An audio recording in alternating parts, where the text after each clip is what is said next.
Hello guys, welcome to this course on Introduction to Threads in Java. Now what are the objective of this course?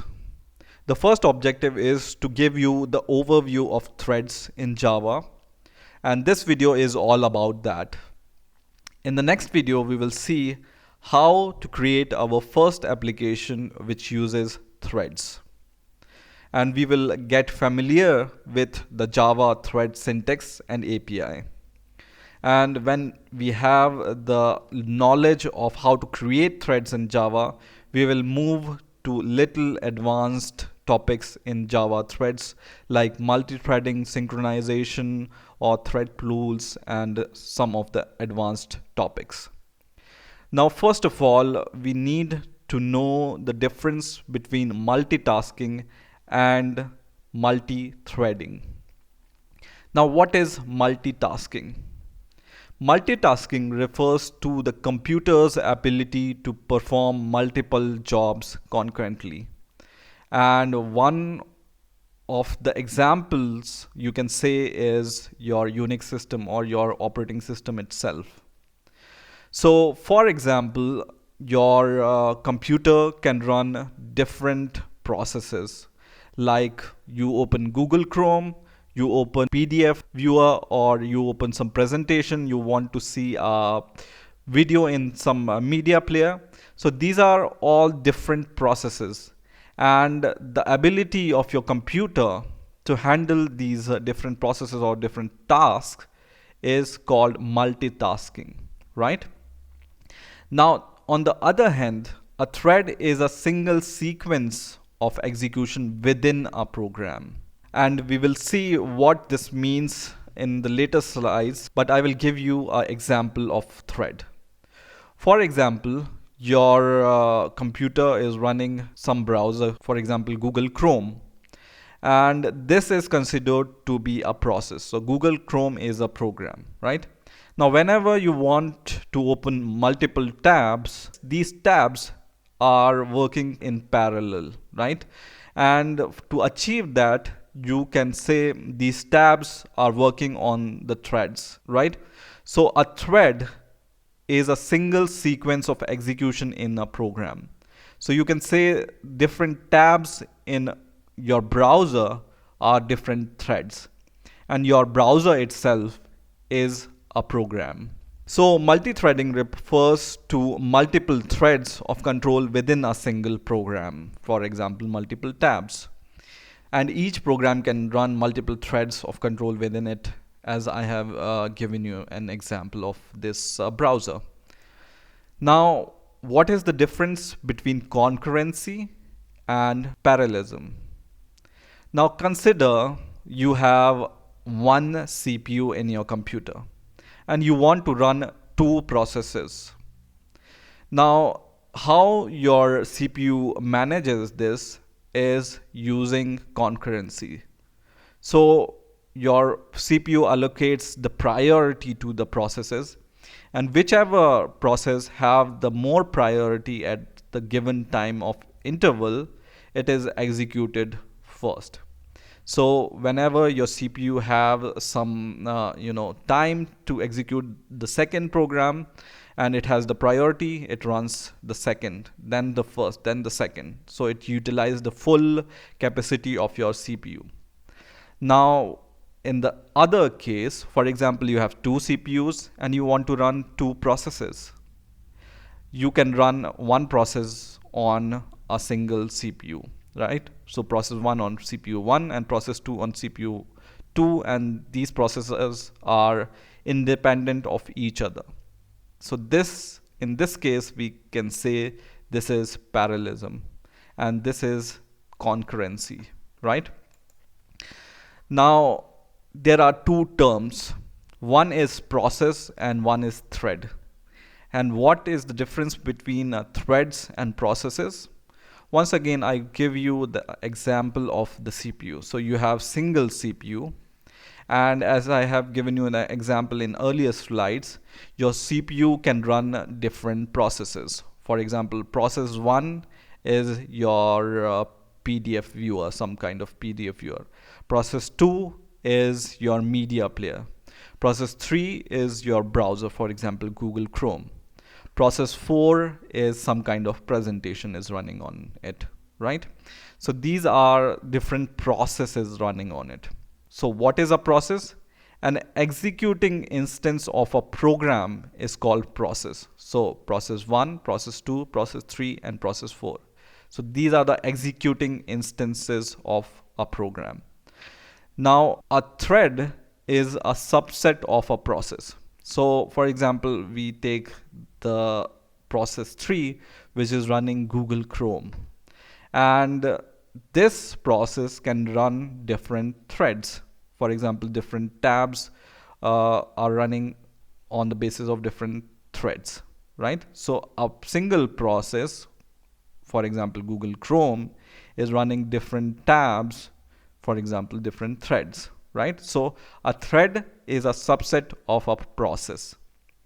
Now threads shares the address space of the process that created it. So processes have its own address space. So this process have its own address space, this process have its own address space, and other processes also have their own address space. But multiple threads shares the address space of a process. So different threads in this process will share the address space of this process, right?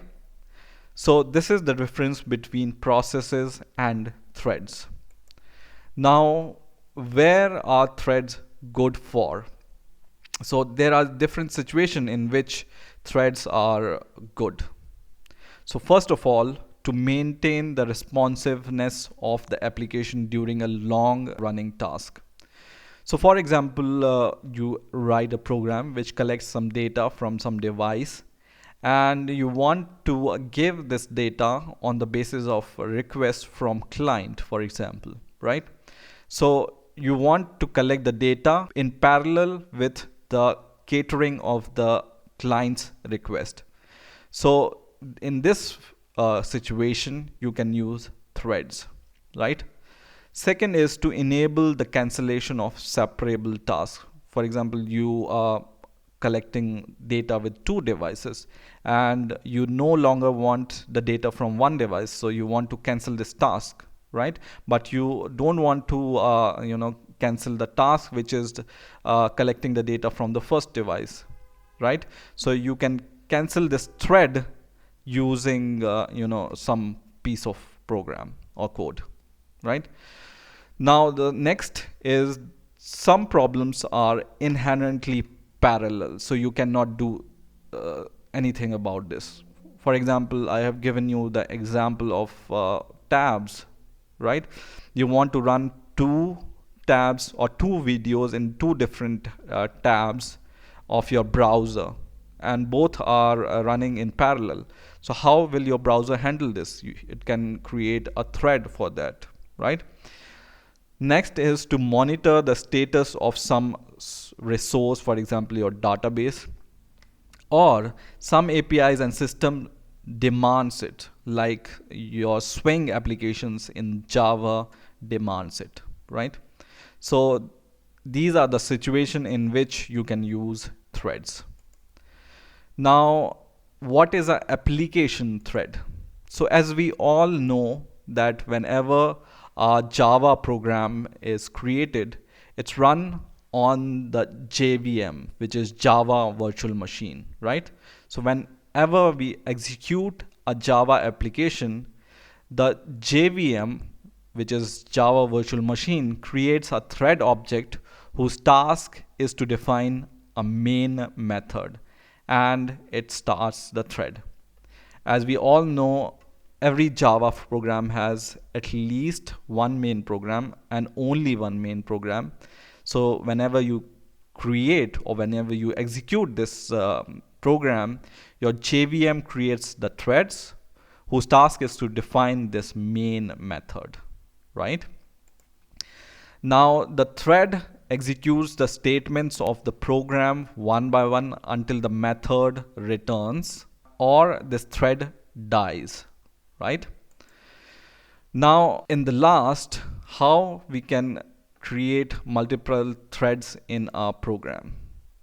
So each thread has its private runtime stack, and if two threads executes the same method, each will have its own copy of local variable the method uses. However, all threads see the same dynamic memory. Okay? So two different threads can act on a same object and the same static field concurrently. Now, how we can create the threads in Java? This we will see in the next video programmatically how we can create the Java threads by writing some program, right? But basically, there are two ways to create our own thread object. One is subclassing from the thread class. So there is a thread class in Java, and then instantiating the new object of this class. Okay, so subclassing from a class called thread, and we will instantiate a new object of this class, and then we can create the thread. Or otherwise, there is an interface called runnable. So implementing this runnable interface will create a thread also. But in both cases, we need to call this method called run, which should be implemented, right? So this run should be implemented in both cases. And this is what we are going to see in the next video, how we can create our first program using threads. So that's it for this video. I hope you will see the next video also. So please rate, comment and subscribe, and bye for now.